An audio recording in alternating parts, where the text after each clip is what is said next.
Hello everyone, myself Shweta Bala and welcome you all to my channel S Bala Tutorials. This is the second part of Basic Concept Building course. In this part we are going to discuss about the classification of amino acids. In the first part we discuss about the introduction, structure and the basic facts about the amino acids. Okay, now in this part we are discussing about the classification of amino acids. So there are more than 300 amino acids present in nature. So how these all amino acids are get classified and who are the important amino acids, all these things we discuss in this part.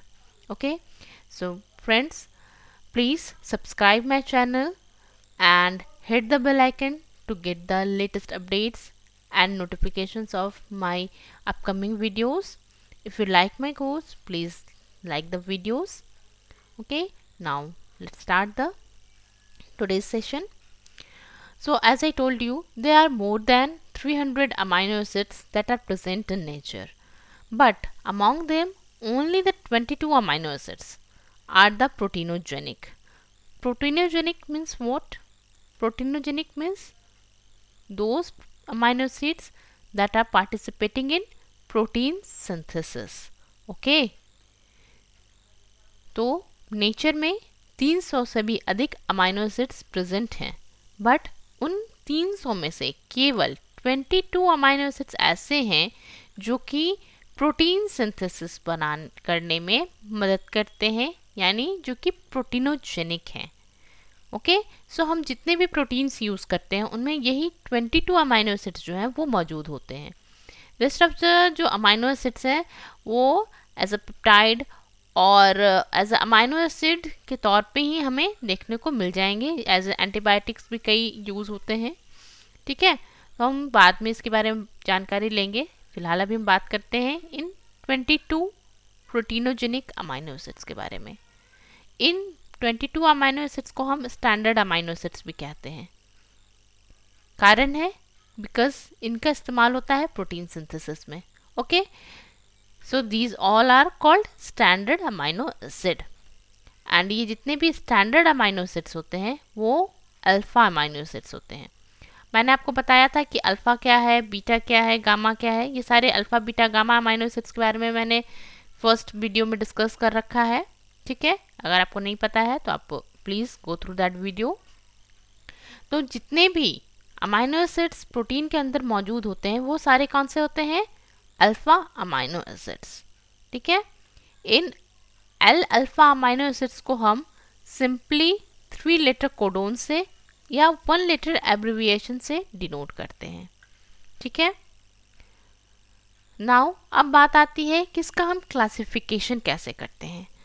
ठीक है, तो amino acids जो हैं ये on the basis of their different nature, chemical nature, इनके nutritional requirement, metabolic fate, इन सारे different जो criteria हैं उनके बेसिस पे हम उनको अलग अलग टाइप्स में कैटेगराइज करते हैं. ठीक है, जब भी हम किसी प्रोटीन का फॉर्मेशन करते हैं तो ऐसा नहीं होता है कि ये 22 अमाइनो एसिड्स जो हैं वो सारे इक्वल अमाउंट में उसमें मौजूद होते हैं. सारे अमाइनो एसिड जो होते हैं वो अलग अलग रेशियोज में प्रेजेंट होते हैं. जैसे अगर मैं एग्जांपल के तौर पे कहूँ तो leucine, serine, lysine, glutamic acid, ये 4 अमाइनो एसिड्स ऐसे हैं जो कि मोस्ट अबंडेंट अमाइनो एसिड्स कहलाते हैं. ये सबसे अधिक आपको किसी भी प्रोटीन के अंदर में देखने को मिलेंगे. वहीं अगर हम बात करें ट्रिप्टोफैन, मेथियोनिन, तो ये जो है रेयर अमाइनो एसिड्स में कंसीडर किए जाते हैं क्योंकि ये बहुत कम अमाउंट में किसी भी प्रोटीन के अंदर मौजूद होते हैं. तो इसी तरह से उनके प्रेजेंस के बेसिस पे, उनके केमिकल प्रॉपर्टीज़ के बेसिस पे हम अमाइनो एसिड्स को क्लासिफाई करते हैं. तो यहाँ पे मैंने 4 क्राइटेरियाज अलग अलग कंसीडर किए हैं और उनके बेसिस पे मैं अमाइनो एसिड्स को क्लासिफाई करूँगी. ठीक है, तो सबसे पहला है based on nutritional requirement. Nutritional requirement के बेसिस पे हम इन 22 अमाइनो एसिड्स को किस तरह से क्लासिफाई करते हैं उसको हम सबसे पहले देखेंगे. ठीक है, इसके बाद हम बात करेंगे कि उनके स्ट्रक्चर के बेसिस पे हम उन्हें किस तरह से क्लासिफाई कर सकते हैं. Then we discuss about their polarity. Okay, so polarity क्या है इसके बारे में भी मैं वहाँ पर डिस्कस करूँगी, फिलहाल मैं अभी जस्ट क्राइटेरिया बता रही हूँ। इसके बाद हम बात करेंगे based on the metabolic weight. Metabolic weight it means कि आफ्टर द मेटाबॉलिज्म वो किस तरह का प्रोडक्ट फॉर्म करते हैं, ठीक है। तो चलिए देखते हैं। सबसे पहले अमाइनो एसिड का classification based on the nutritional requirement. Okay, so there are 22 amino acids which are participate in protein synthesis. Okay, हम सभी जान रहे हैं कि 22 अमाइनो एसिड्स जो हैं प्रोटीन सिंथेसिस के लिए इंपॉर्टेंट होते हैं, बट इनमें जितने अमाइनो एसिड्स हैं ये सारे के सारे अमाइनो एसिड्स को हमें डाइट के थ्रू लेना ज़रूरी नहीं होता है। इनमें से कुछ अमाइनो एसिड्स यहाँ ऐसे हैं जिनको कि हमें अपने डाइट में शामिल करना ज़रूरी होता है, यानी कुछ ही अमाइनो एसिड ऐसे हैं जो कि बॉडी खुद से नहीं बना पाता है, ठीक है। तो यानी जो न्यूट्रिशनल रिक्वायरमेंट क्या है, कौन कौन से ऐसे अमाइनो एसिड्स हैं जिन्हें हमें डाइट में लेना होगा और कौन से ऐसे हैं जिन्हें हमें डाइट में नहीं लेना होगा, इन आधार पर हम जो है अमाइनो एसिड्स को 3 कैटेगरीज में डिवाइड करते हैं। Essential amino acid, semi essential amino acid and non essential amino acids. तो एसेंशियल अमाइनो एसिड्स क्या हो गए, वैसे अमाइनो एसिड्स जिन्हें की बॉडी सिंथेसाइज नहीं कर पाता, ठीक है। जिन अमाइनो एसिड्स को हमारा बॉडी सिंथेसाइज नहीं कर पाता उन्हें हमें एसेंशियली है कि हम उनको डाइट के थ्रू लें, ठीक है। ऐसे अमाइनो एसिड्स को इंडिस्पेंसिबल अमाइनो एसिड्स भी हम कहते हैं। ओके, इंडिस्पेंसिबल मतलब जिनका बहुत ज़रूरत हो, डिस्पेंसिबल का मतलब होता है नगण्य, जिनका कि डाइट में बिल्कुल ज़रूरत नहीं है, बॉडी खुद ब खुद वो डिफरेंट मेटाबॉलिक पाथवे के थ्रू जनरेट कर लेगा, उन्हें हम क्या कहते हैं, नॉन एसेंशियल। जबकि वैसे अमाइनो एसिड्स जो कि बॉडी जनरेट नहीं कर पाएगा उन्हें हम क्या कहते हैं, एसेंशियल अमाइनो एसिड्स। तो ये एसेंशियल अमाइनो एसिड्स क्या होते हैं, जिन्हें हमें डाइट के थ्रू लेना होता है, and they are important for the proper growth and the maintenance of individual. Okay, ये इंडिविजुअल्स के प्रॉपर ग्रोथ एंड मेंटेनेंस के लिए काफ़ी ज़रूरी होते हैं।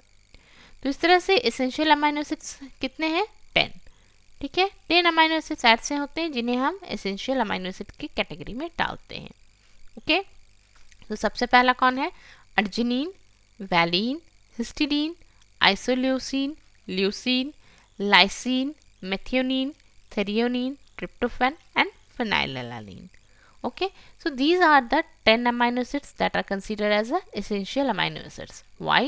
Because our body is not able to synthesize these amino acids. Okay, so we need to these amino acid inside our body through the diet. Okay, diet के through हम इसका supply करते हैं बॉडी में। ओके, नाउ यहाँ पे मैं एक निमोनिक्स दे रही हूँ जो कि आपको हेल्पफुल हो इन एसेंशियल अमाइनो एसिड्स को याद करने के लिए, क्योंकि हम अलग अलग कैटेगरीज में डिवाइड करें तो हर कैटेगरी के लिए एक ट्रिक बना के रखना बहुत आसान हो जाता है उसको याद करने के लिए, ठीक है। यहाँ पे आप 10 अमाइनो एसिड्स हैं, देन फिर नॉन एसेंशियल अमाइनो एसिड्स होंगे, सेमी एसेंशियल्स होंगे, तो सबको याद रखने के लिए, हमेशा याद रहे, कहीं कोई कन्फ्यूजन ना हो, इसके लिए कुछ निमोनिक्स, कुछ ट्रिक्स को अपनाना ज़रूरी होता है, ठीक है। तो यहाँ पे जैसा आप देख रहे हैं मैंने सारे अमाइनो एसिड्स के फर्स्ट लेटर को बोल्ड में लिखा है, ठीक है। तो इस बोल्ड में लिखने का कारण क्या था, कारण यह है कि मैंने इन सारे लेटर से एक निमोनिक्स तैयार की जो कि मुझे हेल्प करती है इन एसेंशियल अमाइनो एसिड्स को याद रखने में। और वो निमोनिक्स क्या है, PTM at hill V. So school time में सभी बच्चे लगभग पेरेंट टीचर मीटिंग के बारे में तो जानते ही होंगे, ठीक है। हमने कभी ना कभी अपने चाइल्डहुड में या फिर अभी कई सारे लोग होंगे जो कि अपने बच्चों के पीटीएम को अटेंड करते होंगे, ठीक है। तो ऐसे इसी पीटीएम को ध्यान में रखते हुए याद करना है क्या है, एसेंशियल अमाइनो एसिड्स कौन कहाँ पे हैं, पीटीएम एट हिल वी, यानी हिल वी पे पीटीएम है जो कि एसेंशियल है। तो इस तरह से आपको याद रहेगा, ठीक है। याद रखने के लिए सबसे सिंपल और इजी ट्रिक है यहाँ पे, PTM at hill V. Okay, तो आई होप कि ये निमोनिक्स आपको हेल्पफुल हो। इसके अलावा भी आप अपना कोई निमोनिक्स बना सकते हैं, किसी कहानी के रूप में आप उसको लिख सकते हैं। ठीक है, तो जो भी तरीका हो आपको याद करने में आसान लगे, आप वो तरीका यूज़ कर सकते हैं। चलिए अब बात करते हैं सेकेंड टाइप के। तो ये है semi essential amino acids. Semi essential amino acids क्या होते हैं? तो कुछ अमाइनो एसिड्स ऐसे होते हैं जो कि अडल्ट तो सिंथेसाइज कर लेते हैं, बट ग्रोइंग जो किड्स होते हैं वो सिंथेसाइज नहीं कर पाते हैं। तो ऐसे अमाइनो एसिड्स को हम क्या कहते हैं? सेमी एसेंशियल अमाइनो एसिड्स या conditional amino essential amino acids. Okay, conditionally essential amino acids या सेमी एसेंशियल, यानी सर्टेन कंडीशन है जहाँ पे कि अमाइनो एसिड जो है वो एसेंशियल हो जा रहे हैं। तो इसमें दो आते हैं, अर्जिनिन एंड हिस्टीडीन। ओके, सो यहाँ पे केवल दो आपको याद रखना है, अर्जिनिन एंड हिस्टीडीन। हाँ, ओके, हाँ is a semi essential amino acid, H for histidine and A for arginine. So हाँ is semi essential. Okay, and जो रेस्ट रह गए वो क्या है? Non essential amino acids. So out of 20 amino acids body जो है वो 10 अमाइनो एसिड्स को सिंथेसाइज कर पाता है for their biological needs, and these 10 amino acids are consider as a non essential amino acids. Okay, तो इन्हें हमें अपने डाइट में कंज्यूम करने की ज़रूरत नहीं है। और ये कौन कौन से हैं? ये हैं glycine, alanine, serine, cysteine, aspartate, asparagine, glutamine, tyrosine and proline. Okay, so that's all for today's video lecture. Thanks for watching. In the next part we discuss about the classification of amino acid based on their structure, polarity and metabolic fate. Okay, so keep watching and thanks once again. For the more information and query, you can also join me on Telegram. My channel is Life Science Tutorials, and for more useful videos you can subscribe my YouTube channel as Bala Tutorials. Okay, thank you.